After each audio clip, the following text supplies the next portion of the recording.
Selamat pagi anak-anak, materi kita hari ini yaitu bab yang kedua, statistika. Statistika itu adalah ilmu yang berkaitan dengan data, sedangkan statistik adalah data itu sendiri. Ya, dalam statistik ini yang pertama kita bahas hari ini yaitu mengenai penyajian data. Penyajian data ini boleh disajikan dalam tabel frekuensi, diagram batang, diagram lingkaran, diagram garis. Oke, pertama sekali mengenai penyajian data dengan tabel frekuensi. Di sini ada contoh. Berikut adalah data ulangan harian matematika dari 30 siswa kelas 12. Jadi di sini ada nilai-nilainya tersedia. Jadi dari kumpulan data di atas susunlah dalam bentuk tabel karena tabel frekuensi. Jadi lihat aja nilainya paling rendah berapa? 5. Setelah 5 ada apa? 6. Lalu 7, 8, 9 ada tidak? Jadi tidak perlu tuliskan, yang ada saja ditulis. Berarti 5, 6, 7, 8. Lalu di sini ada namanya turus di dalam permainan olahraga, misalkan main badminton ya kan, wasit selalu tuliskan seperti ini, itu namanya turus. Lalu frekuensi itu jumlahnya berapa? Seperti itu ya. Nah, 5 itu ada berapa di sini angka 5?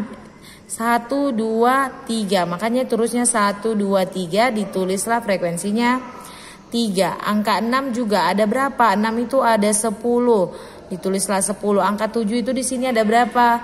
7 ada 12. Tulis turusnya lalu tulis frekuensinya. 8 itu ada berapa? 5. Tulis turusnya dan tulis frekuensinya. Jadi sigma itu maksudnya jumlah keseluruhan frekuensinya ini berapa? 30. Setelah dijumlahkan jumlahnya 30. Itulah dia dalam tabel frekuensi. Kalau disajikan dalam diagram batang, contoh jumlah lulusan SMA kelas 12 di suatu daerah dari tahun 2000 sampai 2004 adalah sebagai berikut. Dibuatnya di sini ya, tahun 2000, 20, tahun 2001 ada 40, sampai dengan tahun 2004 ada 100 orang. Nyatakan di atas data di atas dalam bentuk diagram batang. Jadi tulis judulnya lulusan SMA 12 tahun 2000, 2004.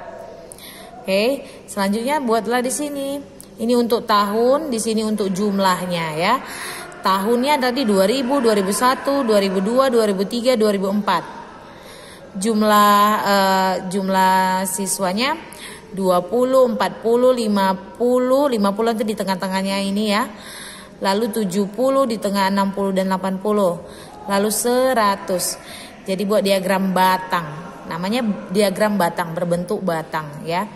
Jadi tahun 2000 ada 20, pas dia di 20 tarik garisnya. Tahun 2001 ada 40, ini pas di 40. Tahun 2002 itu ada 50, di sini 50. Tahun 2003 itu adalah 7, ada 70 orang. Tahun 2004 ada 100. Nah, inilah tampilan dari diagram batang. Berikutnya diagram lingkaran.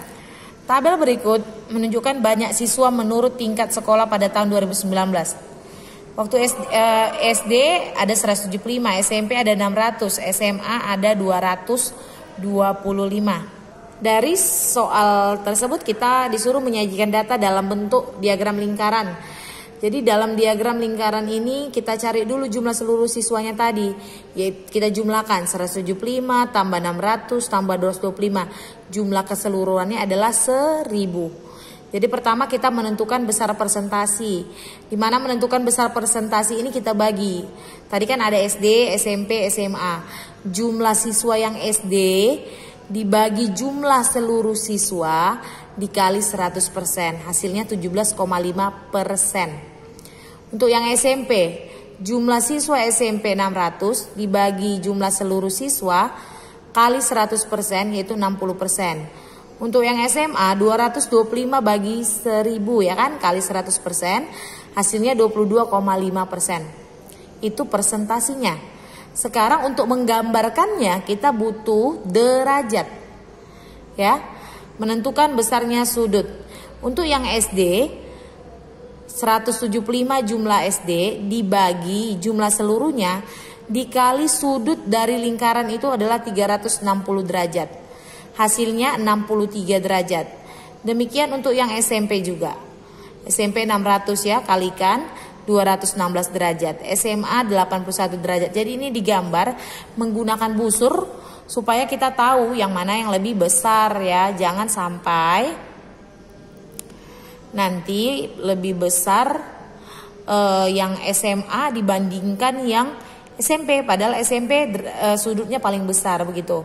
Jadi gambarkan. Nah, setelah digambar inilah dia. SMP tadi 60%, SMA itu 22,5%, SD itu 17,5%.